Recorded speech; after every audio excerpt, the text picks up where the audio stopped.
Bonsoir. Une fois de plus, je suis parmi vous. Comme je vous l'avais promis hier, et je suis heureux d'être parmi vous. Je suis heureux parce que ce soir, je vous apporte un nouveau message. Un nouveau message de révélation. Pour cela, je vous salue au nom de notre Père éternel et de notre Sauveur et Seigneur Jésus-Christ. Hier, on a médité la première création, que Dieu, le Père éternel, fit une création parfaite. On a bien médité ensemble hier cette création qui était la première création, qui était faite, et était créée en 7 jours, avec 7 paroles, toujours avec le numéro 7 qui représente le repos, la perfection et la tranquillité. Et pour cela, ce soir, ce qu'on va méditer ensemble, c'est la seconde création. Je vous ai toujours dit que le Père éternel est omniscient, omniprésent et omnipotent. Donc il sait tout, il peut tout faire, il sait tout à l'avance, il peut être avec nous en ce moment, comme dans 1 million d'années, dans le futur, ou 1 million d'années dans le passé. Donc, qu'avec Dieu, tout est possible. Et moi, ce que je vous ai dit hier, c'est que Dieu a préparé le grand architecte de l'univers, a fait ses dessins, parce que la création première, qui était parfaite, a été perdue à cause de Lucifer qui voulait un trône dans les cieux. Et pour cela, je vous ai dit que déjà au commencement est mis la lumière. On sait que tout a été fait par la parole sur la première création. Et là, sur la deuxième création, c'est le Père éternel, le Verbe et l'Esprit Saint qui vont créer la deuxième création du monde. Et tout cela, c'est pour nous rattraper, pour pouvoir nous sauver de la mort. Donc, le Père éternel, dans cette création que nous allons méditer ensemble, on va voir qu'au début, cette création est faite en 6 jours, avec un ordre parfait. Puis le 7e jour, il se reposa et il bénit et sanctifia cette création. Il était heureux. Et là, ce qu'on va méditer ce soir, c'est Genèse 2, verset 4. On va méditer ça ensemble. Et j'aimerais que vous soyez attentifs à tout ce que c'est écrit. Soyez attentifs et ne pensez pas à ce qu'on vous a raconté à droite et à gauche. Parce que ça, c'est une vérité. Pour le monde entier, ce sont des révélations. Quand j'ai fait cette révélation, c'était parce que quand on demande dans le monde aux gens s'ils croient en Dieu, ils vous répondent tous que Dieu, le Père éternel, n'existe pas. Car si Dieu existait, il y aurait moins de guerres, il y aurait moins de maladies, moins de famine.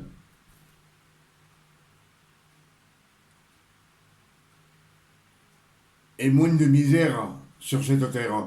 Mais ce que je veux que le monde entier sache, qu'au début, la première création était parfaite et que l'homme et la femme étaient éternels comme les animaux et comme les oiseaux du ciel et comme les monstres marins que Dieu créa par sa parole. Parce que tout tout a été fait par la parole de Dieu dans la première création. Mais dans la seconde création, nous allons voir. Voici les origines des cieux et de la terre, quand ils furent créés. Lorsque l'Éternel Dieu fit une terre et des cieux, aucun arbuste des champs n'était encore sur la terre, et aucune herbe des champs ne germait encore, car l'Éternel Dieu n'avait pas fait pleuvoir sur la terre. Il n'y avait point d'homme pour cultiver le sol.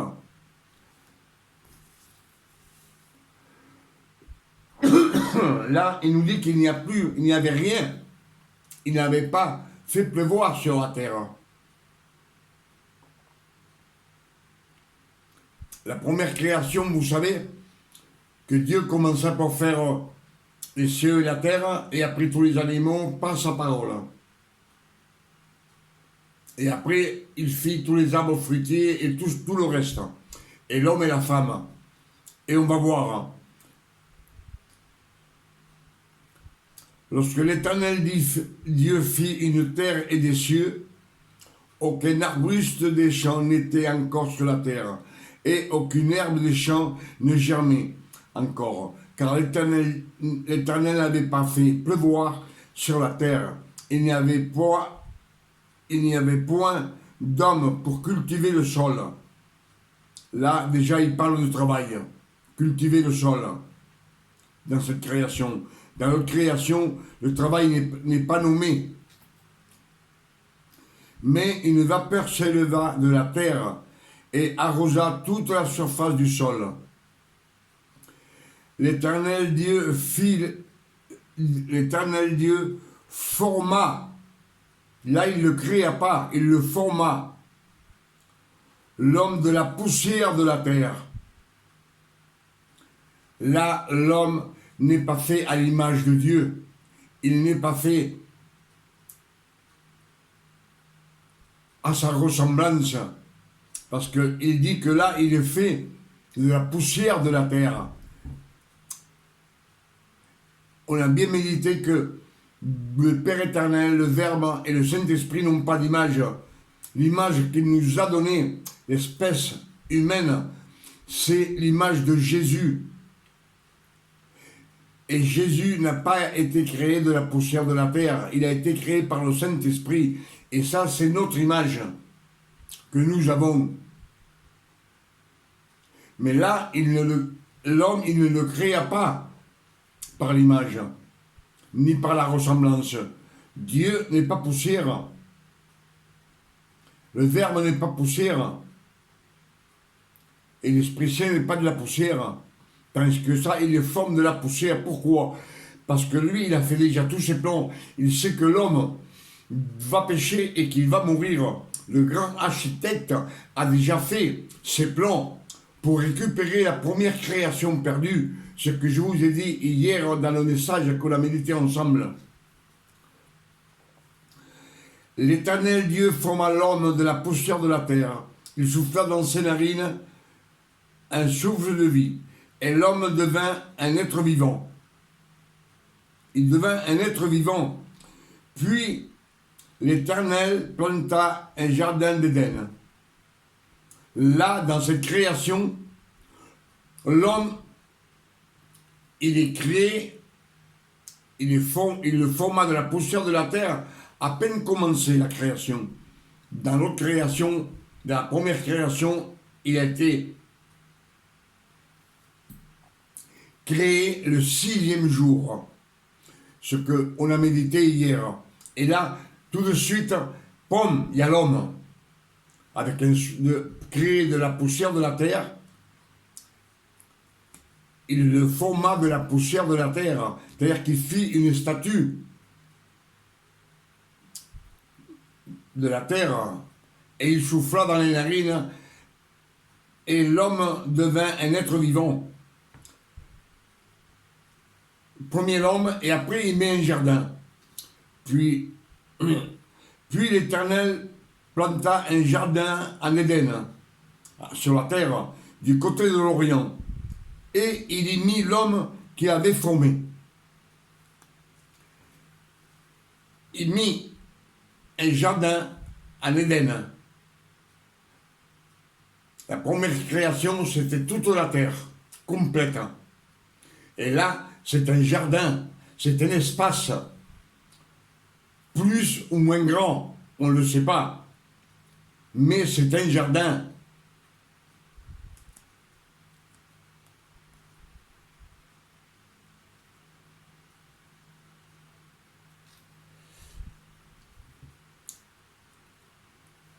Puis l'Éternel Dieu planta un jardin en Éden du côté de l'Orient, et il y mit l'homme qu'il avait formé. L'Éternel Dieu fit pousser du sol des arbres de toute espèce, agréables à voir et bons à manger, et l'arbre de la vie, et au milieu l'arbre... Attendez voir. L'Éternel Dieu fit pousser du sol des arbres de toute espèce, agréables à voir et bons à manger, et l'arbre de la vie au milieu du jardin, et l'arbre de la connaissance du bien et du mal. Dans la première création, l'arbre de vie n'est pas nommé, il n'y en a pas. L'arbre du bien et du mal, l'arbre de la connaissance, il n'y est pas non plus dans la première création. Ça, c'est la deuxième création. Et là, tout de suite, un fleuve sortait d'Éden pour arroser le jardin, et de là, il se divisait en 4 bras. Un fleuve sortait d'Éden. S'il ne pleuvait pas, qu'il y avait seulement de la rosée tous les matins, d'où est-ce qui est sorti ce fleuve qui arrosait le jardin?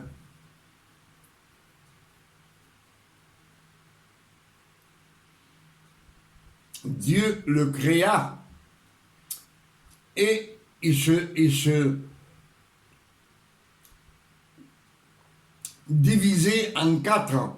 En 4, on sait que c'est le numéro 4, c'est le Verbe, le Saint-Esprit et le Père éternel qui ont travaillé pour le monde entier. Et tout de suite, là, on voit qu'il fait 4 fleuves. Pourquoi? Parce que le Père éternel, il sait ce qui va se passer. Il sait qu'ils doivent, Adam et Ève, qui va les créer, il va falloir qu'ils les jettent du jardin d'Éden. Et il faut qu'ils boivent de l'eau. Pour eux, autrement ils meurent de soif. Pour les animaux, pour tous les animaux de la terre et pour tous les oiseaux du ciel, il faut qu'il y ait de l'eau en abondance pour eux quand il va les expulser du jardin d'Éden. Dieu le sait à l'avance, le Père éternel. Il dit bien, un fleuve sortait d'Éden pour arroser le jardin. Et de là, il se divisait en 4. Mais on sait bien que s'il ne pleut pas, il n'y a pas de fleuve. On ne peut pas avoir un fleuve s'il ne pleut pas. Même au temps de Noé, il ne pleuvait pas non plus dans les Écritures. Ils n'avaient eu jamais de leur vie un orage.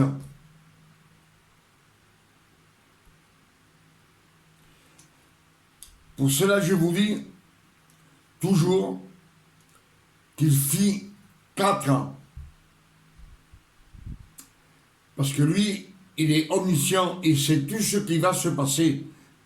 Et dans cette création, lui est en train de préparer pour pouvoir nous racheter, nous récupérer cette création perdue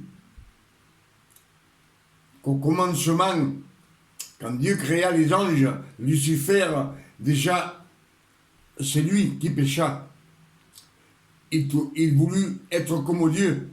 Il tomba en orgueil. c'est l'explication de la première création.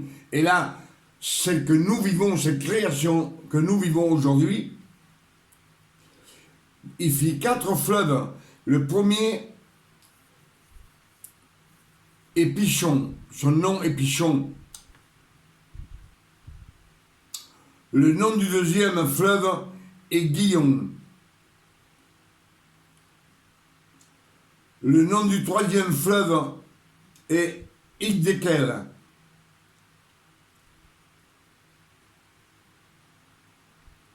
Et le nom du quatrième fleuve est l'Euphrate. L'Euphrate, c'est le dernier fleuve. Le dernier. Pourquoi le dernier? Parce que le Père éternel connaît tout, il sait tout. Le dernier fleuve, c'est celui où en ce moment, il est en train de sécher. Il n'y a presque plus d'eau. C'est là, sur ce terrain, que l'Armageddon, la guerre, l'Armageddon doit avoir lieu dans cet espace de rivière, dans ce fleuve. C'est dans l'Apocalypse.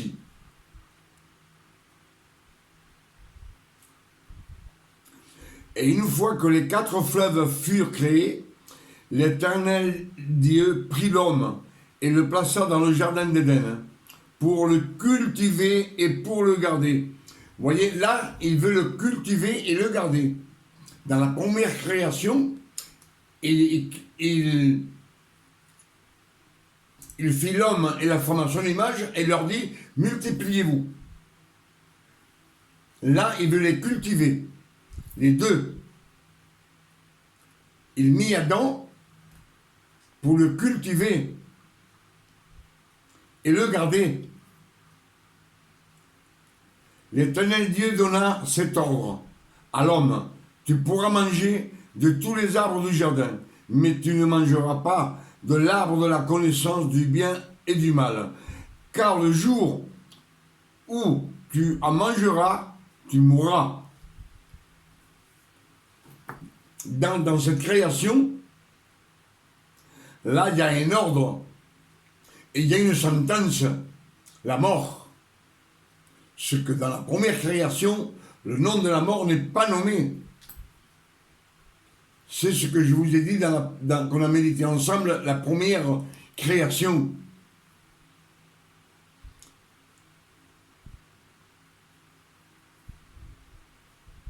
Il lui dit bien,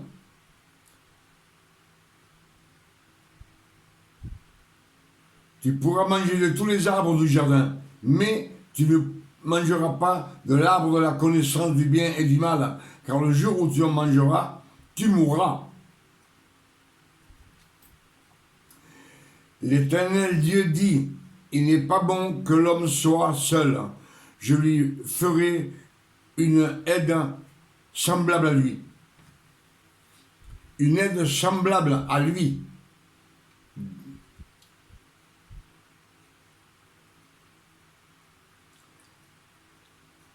Là, une aide, il parle de la femme.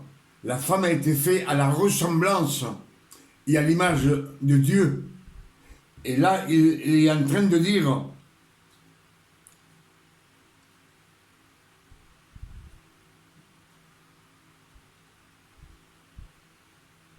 je lui ferai une aide semblable à lui. C'est-à-dire, comme Adam. L'Éternel Dieu forma de la terre tous les animaux des champs et tous les oiseaux du ciel. Et il le fit venir vers l'homme pour voir comme il s'appellerait, et afin que tout être vivant portât le nom que lui donnerait l'homme. Tout être vivant porta le nom que lui donnerait l'homme. Et l'homme donna des noms à tous les bétails, oiseaux du ciel, à tous les animaux des champs mais pour l'homme, il ne trouva point d'aide semblable à lui. Là, je ne sais pas si vous avez remarqué, mais les poissons ne sont pas nommés. Les monstres marins, ils ne sont pas nommés non plus dans cette création. Ils ont déjà été créés dans la première création. Et là, on ne nomme pas. On nomme que les oiseaux du ciel et les animaux de la terre. Et tous ces troupeaux d'oiseaux et de bêtes vinrent devant Adam, et Adam leur donna un nom.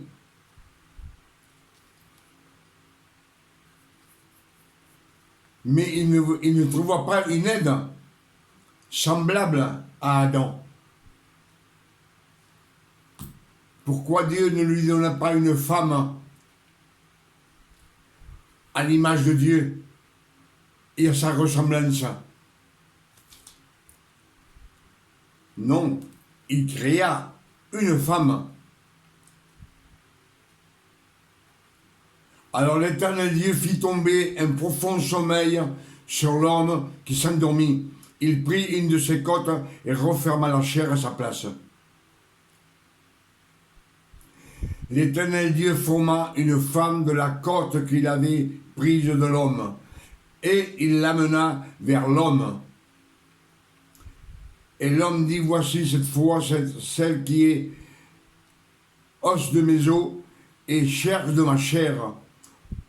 On l'appellera femme parce qu'elle a été prise de l'homme.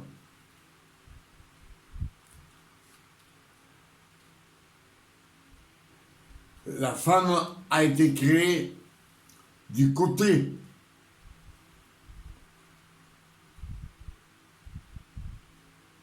on voit bien que du côté d'Adam est sortie l'épouse. Mais dans le futur, après la résurrection du Christ, c'est du côté de Christ. L'eau et le sang. Avec ce sacrifice, Christ doit faire son épouse. Ce sont les Écritures. Si l'épouse est sortie du côté d'Adam, l'épouse est sortie aussi du côté de Jésus pour en faire son épouse. Je ne sais pas si vous me suivez.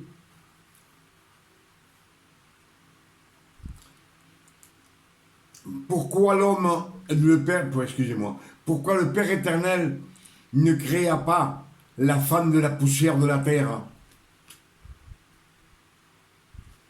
Il ne la créa pas de la poussière de la terre à la femme. Parce que la femme, c'est elle qui doit donner la descendance du monde entier. Si la femme sort du côté d'Adam, la femme, elle, doit donner descendance à toute créature humaine.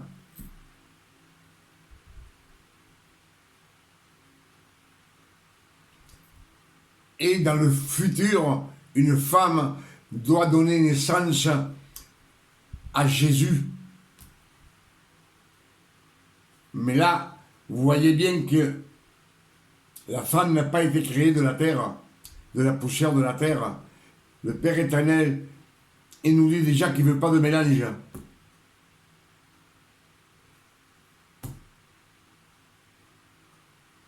Il ne mélange pas.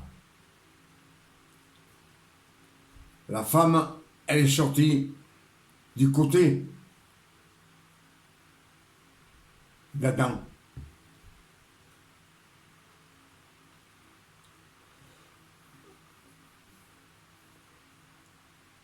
L'homme et sa femme étaient tout nus et il n'en avait pas honte. Ça, c'est ce que je suis en train de vous dire, la deuxième création, que Dieu a préparée dans son intelligence pour récupérer la création perdue. Et vous allez voir tout ce qu'il est en train de faire.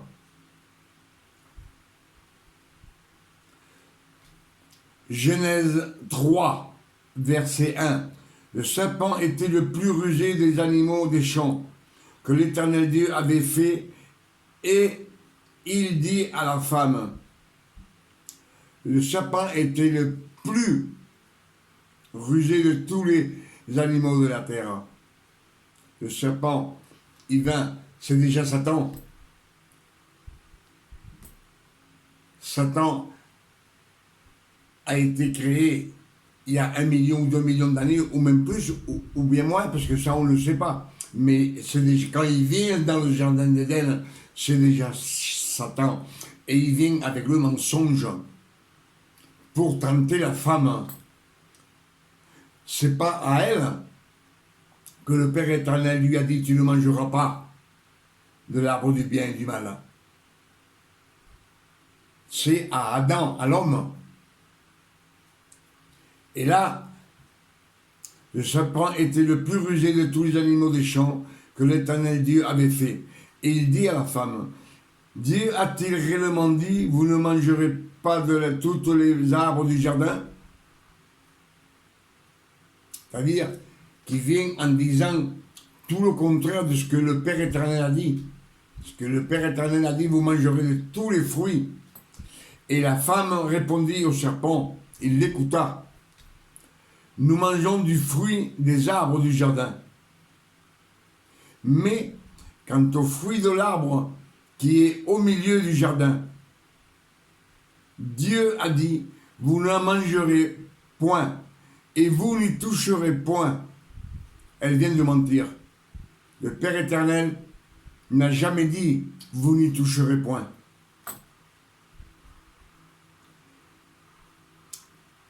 Et elle continue, elle nous a dit, de peur que vous ne mouriez. C'est-à-dire le jour où elle mangerait du fruit défendu, qui est au milieu du jardin. Le péché, il est toujours au milieu de nous. On peut manger de tous les fruits, mais ce fruit, le fruit du péché est toujours au milieu du monde entier, toujours au milieu, devant nous, toujours devant nous, en attendant qu'on le prenne, qu'on se décide à pécher. Alors, le serpent, comme la femme avait menti, il en profita. Alors le serpent dit à la femme, vous ne mourrez point. Mais Dieu sait que le jour où vous en mangerez, vos yeux s'ouvriront et que vous serez comme des dieux, connaissant le bien et le mal.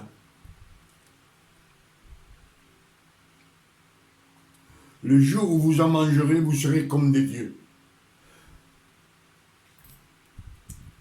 La femme dans le jardin d'Éden était comme un dieu, a été sous la grâce de notre Père éternel, dans sa bénédiction. Là, elle ne connaissait pas le mal, elle l'ignorait. Mais, comme elle écoute Satan, elle l'écoute, et elle lui donne raison. Après, elle regarde le fruit.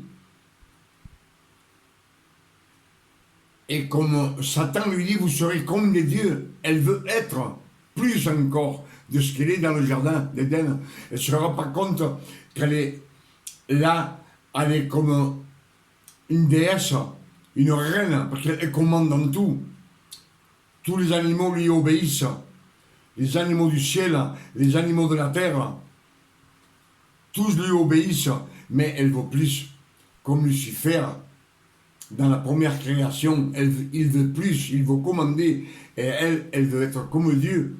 C'est pour cela qu'elle voit le fruit.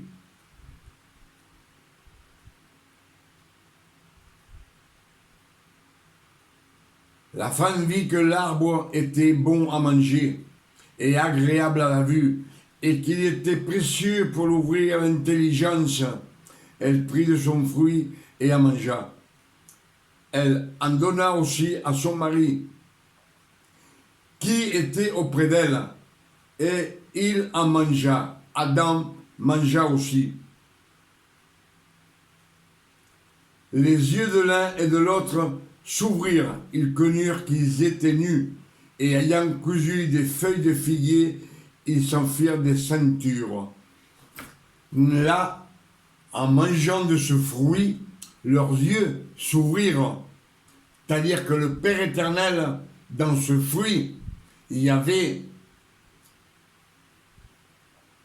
le libre arbitre de faire le bien et le mal. Parce que jusqu'à maintenant, ni Adam ni Ève ne connaissaient pas le mal. Il fallait qu'ils mangent. Pour cela, Dieu leur dit, le jour où tu en mangeras, tu mourras. Parce que là, ils pouvaient décider de faire le bien et le mal. Et l'homme, étant pécheur, est toujours tenté à faire le mal.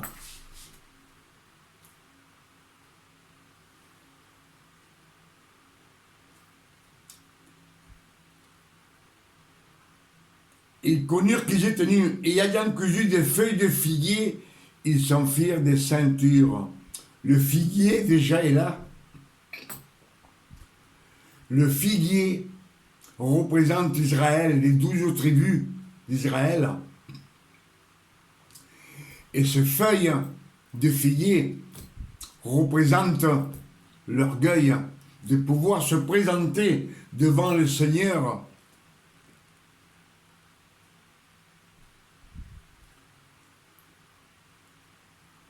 même avec l'orgueil, comme les pharisiens. Pour cela, quand Jésus-Christ vint sur la terre, Marc 11, verset 12, il eut faim. Il y avait un figuier avec des feuilles. Très beau, le figuier, mais il n'avait pas de fruits. Alors il maudit le figuier. Il dit que personne ne mange que personne ne mange de ton fruit.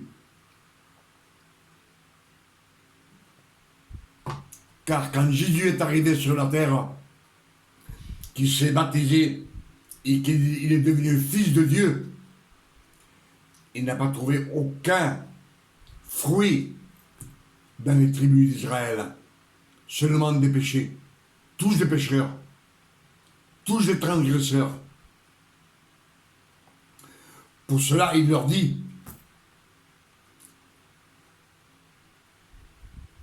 vous pharisiens, scribes, il est fâché avec eux, mais pas avec les pécheurs. Au contraire, il leur parle avec amour pour qu'ils s'approchent de lui. Pourtant, il prêche, il est en train de prêcher la loi. Ce n'est pas la grâce qu'il prêche, c'est la loi. Mais malgré cela, aux pharisiens,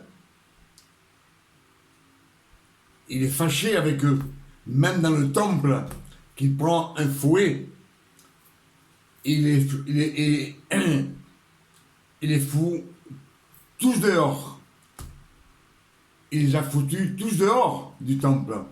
Et il dit, ce temple est la maison de mon Père, une maison de prière. Et nous sommes le temple du Saint-Esprit. Pour ça, il ne faut rien mettre de nos coutumes. Je vous le dis quand même.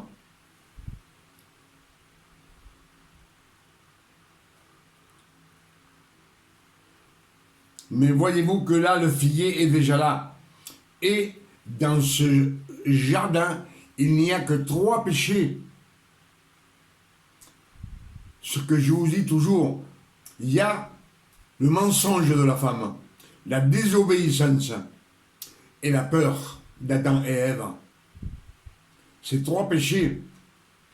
Et là, ils se sont vêtus des feuilles de figuier et ils se sont cachés parce qu'ils ont eu peur, tous les deux. Pour cela, quand Dieu vient, je vous dis toujours, si vous êtes dans les ténèbres, Dieu ne vous voit pas. Il dit, où es-tu? Il faut qu'il sorte des ténèbres pour que le Père éternel lui dise, qui c'est qui t'a dit que tu étais nu? T'as mangé du fruit défendu que je t'avais défendu? Et là, encore le péché augmente.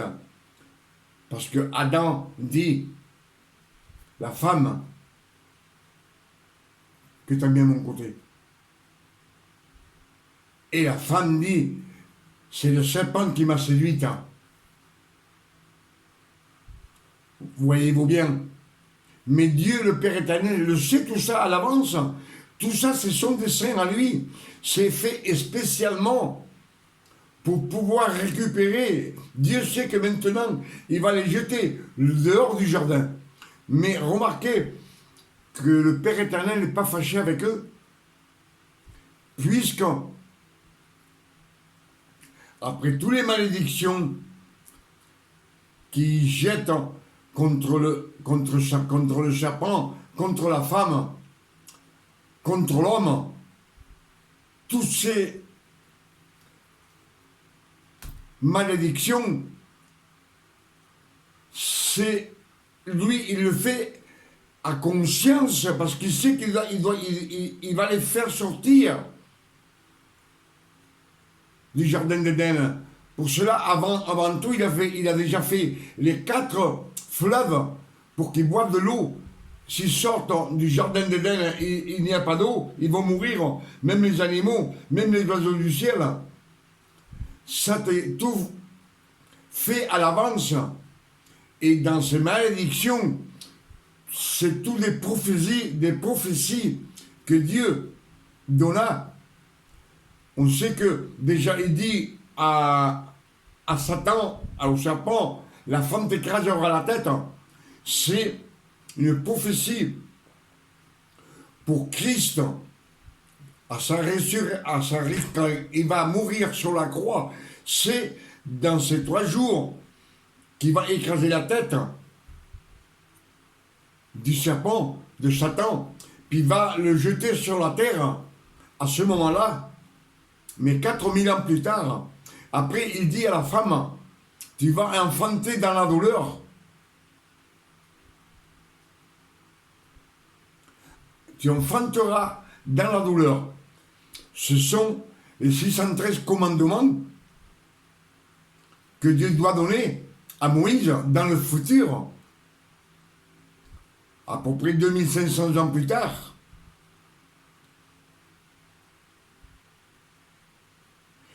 Et il dit bien que la femme sera dominée par son mari. Son mari, c'est la loi. Dans le futur, son mari va être là, c'est la loi. Et elle est dominée. Fasse ce qu'on fasse, on est toujours dominé par la loi. Même de nos jours, la moitié du monde, ou le 3/4 du monde est dominé par la loi. Même beaucoup de chrétiens qui disent je suis chrétien, ils sont dominés par la loi. Ils ne veulent pas sortir de la loi. Dieu sait tout. Ça, c'est la deuxième création. Mais pour cela, après à l'homme aussi, il dit tu travailleras. Dans la première création, les hommes ne travaillent pas. Les bêtes ne travaillent pas. Tandis que dans cette création, même les bêtes travaillent. Dans notre création, dans la première création, il y avait rien. Simplement multiplier et subsistez la terre. Remplissez-la, tant aux animaux, tant aux poissons, tant aux oiseaux du ciel. Et dans la première création, tout le monde, tous mangeaient de l'herbe. Malgré qu'ils étaient immortels, Mais Adam et Ève, dans le jardin d'Éden, ils étaient immortels aussi, parce qu'ils mangeaient du fruit de l'arbre de vie. Et Dieu, quand il les fait partir, il n'est pas fâché avec eux. Au contraire, il les déshabille. Il tue des bêtes innocentes pour couvrir le coupable. Ce sont eux les coupables. Et là, ils sortent avec tout le péché pour le monde entier. La mort, la maladie, la dépression et la mort éternelle, parce qu'ils sont dans les mains de Satan. Ils ont obéi à Satan.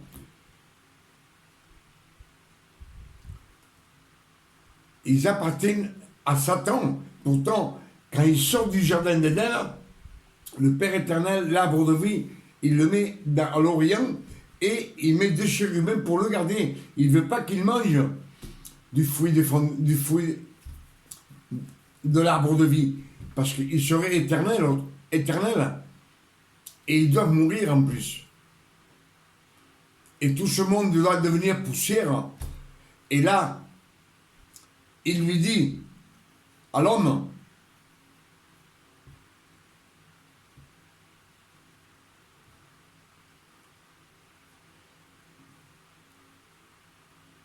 pour cela, augmenterai la souffrance de tes grossesses, tu enfanteras avec douleur, et tes désirs porteront vers ton mari, mais il dominera sur toi.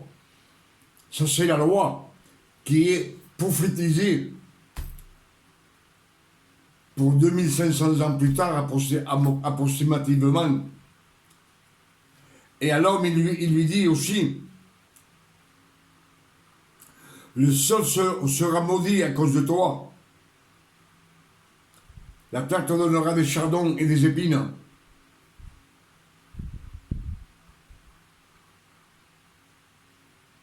Et tu mangeras de l'herbe. Et tu mangeras de l'herbe des champs.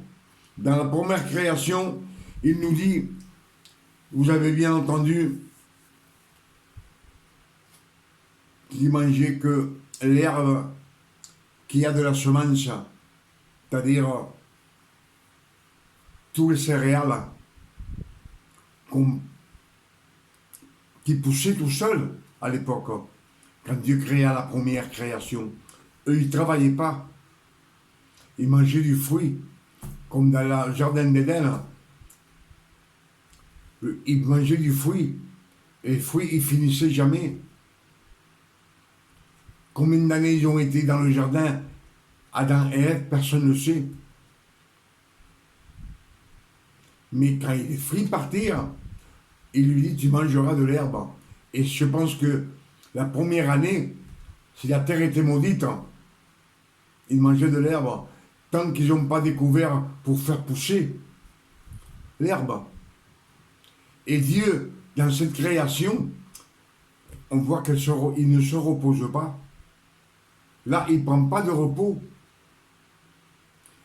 Et au lieu de bénir cette création et de la sanctifier, au contraire, il la maudit. Il y a plusieurs malédictions dans cette création. Donc, ne me dites pas que c'est la même création de quand Dieu créa les cieux et la terre, à cette création qu'on vit maintenant. La terre que le Père éternel a créée, c'est celle qu'on vit. Maintenant, la terre est parfaite, telle qu'on a médité dans la première création, mais là, dans la seconde, vous voyez bien que la terre est parfaite.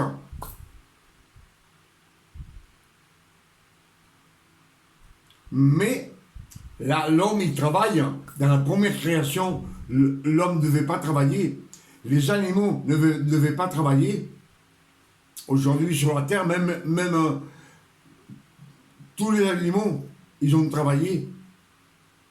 Il n'y a que maintenant, à l'an 3000, qu'on est à la fin des temps, qu'ils ont du repos. savez que anciennement, les ânes, les veaux, les chevaux, les bourricots, tous travaillaient. Et l'homme et la femme, ils travaillaient aussi. Ils ont toujours travaillé à faire une chose ou l'autre. Ils ont travaillé. Et Dieu, il nous mit dans la première création, comme les oiseaux du ciel, qui n'ont jamais travaillé. Les oiseaux n'ont jamais travaillé. Et le Père éternel dit, Jésus-Christ dit, regardez les oiseaux du ciel, ils ne sèment. Et le Père éternel les nourrit tous les jours. Et il nous a mis dans ces conditions comme les oiseaux du ciel. Et tous les animaux, ils ne travaillaient pas non plus dans la première création. Et puis, ils étaient immortels. C'est pour cela que je dis toujours que ce vidéo, c'est une révélation pour le monde entier. Surtout pour ceux qui ne croient pas en Dieu, parce qu'ils disent que Dieu n'existe pas. Mais sachez que Dieu, le Père éternel, la première création nous a fait éternel, sans travail. Manger, boire, comme on dit, à l'œil. Je veux que vous le sachiez, parce que c'est écrit dans les Saintes Écritures. Mais ce que j'ai remarqué un peu aujourd'hui chez les chrétiens, les uns comme les autres, ils ne font pas ce qui est écrit. Ils font ce que l'on leur a appris. On leur a appris une chose, une façon, et ils suivent ce qu'ils ont appris des hommes. Mais ce qui est écrit dans les Écritures, que Dieu le Père éternel veut qu'on fasse, je vois le monde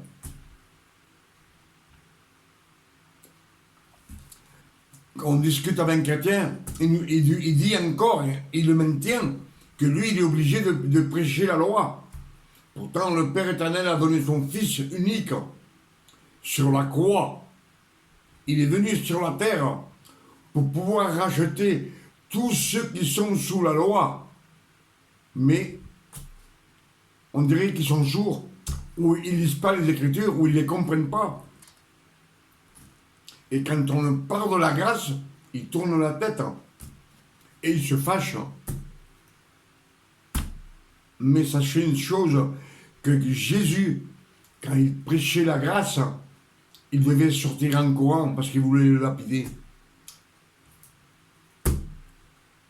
Et je pense que de nos jours, on ne tue plus personne, mais on l'ignore. Tout ce que Pierre et Paul, dans la fin des temps, dans la révélation, ils prêchent, ils disent, ils n'en tiennent pas compte.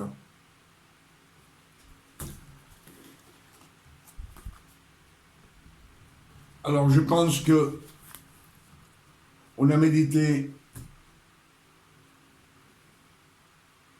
la deuxième création où le Père éternel fit l'homme de la poussière de la terre.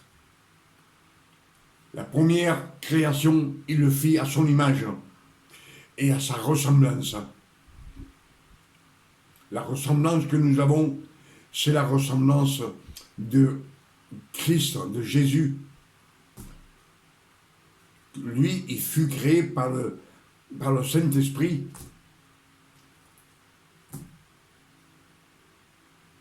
Mais nous, on a été créés de la poussière de la terre, sachant qu'on doit mourir et retourner à la terre. Je pense qu'on a médité beaucoup de choses ensemble. Ce que j'ai lu, vous l'avez entendu. Et moi, quand je lis, j'entends aussi. C'est pour ça qu'on arrive à discerner un petit peu les Écritures. que le Saint-Esprit nous donne comme révélation. Les révélations viennent du Saint-Esprit, elles sont cachées dans les Écritures. La preuve que personne, depuis 2000 ans, n'a jamais étudié ni révélé la première création. S'il l'aurait révélé, le monde entier le saurait. Il l'aurait prêché qu'on était éternel et que ce n'est pas la faute de Dieu. Quand on dit Dieu n'existe pas, il n'y aurait pas autant de guerres, il n'y aurait pas autant de malédictions, il n'y aurait pas autant de famine, pas autant de maladies. Mais Dieu n'est pas fautif. Le fautif, c'est la première création, c'est Lucifer, c'est lui qui fit le premier, qui tomba en orgueil. Et Dieu, tout ce travail qu'on a entendu maintenant dans la deuxième création, c'est le travail du Père éternel, du Verbe et de l'Esprit Saint. Et plus tard, quand Christ est venu, lui aussi travaille pour nous récupérer.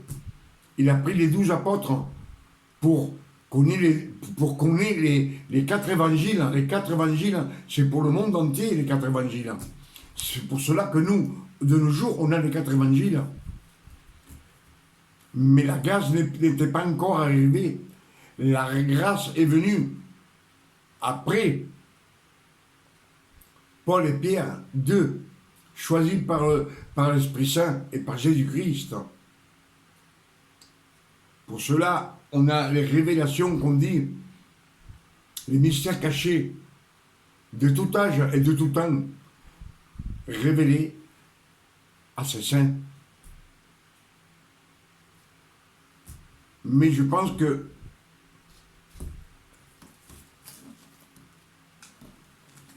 tous ces sectes, toutes ces doctrines viennent de la loi, pas du Père éternel.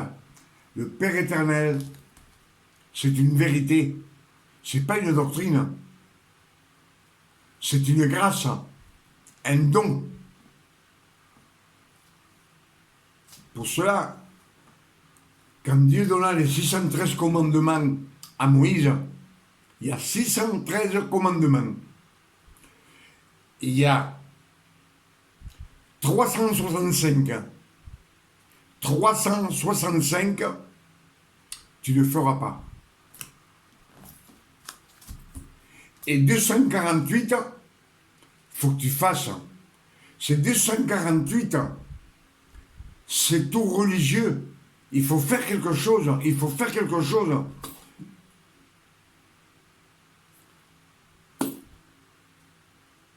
C'est pourtant clair, les 365 fois représentent les jours de l'année. Et pendant toute l'année, il te dit de ne rien faire. Fais rien. Même dans le jardin d'Éden, le Père éternel dit à Adam, tu ne mangeras pas, ne mange pas du fruit, le jour où tu manges, tu mourras. C'est de ne rien faire. Et Jésus te dit, viens à moi, toi qui es fatigué et chargé, je te donnerai du repos. Et lui, il nous enlève notre fardeau. Si on repose, on n'a plus de fardeau. Si on ne fait rien, on ne pêche plus. On n'a que les 10 commandements d'amour dans nos cœurs. C'est l'esprit. C'est les 10 premiers commandements que Dieu donna au mont Sinaï. 3 d'amour. Et les 7, c'est de ne rien faire. Je pense qu'on a médité beaucoup de choses ensemble ce soir. Je pense qu'on a bien compris, que vous m'aviez bien suivi et que vous avez bien écouté. Et pour cela, je demande au Père éternel qu'avec ce message, vous puissiez grandir dans le Seigneur, grandir dans le chemin de Jésus.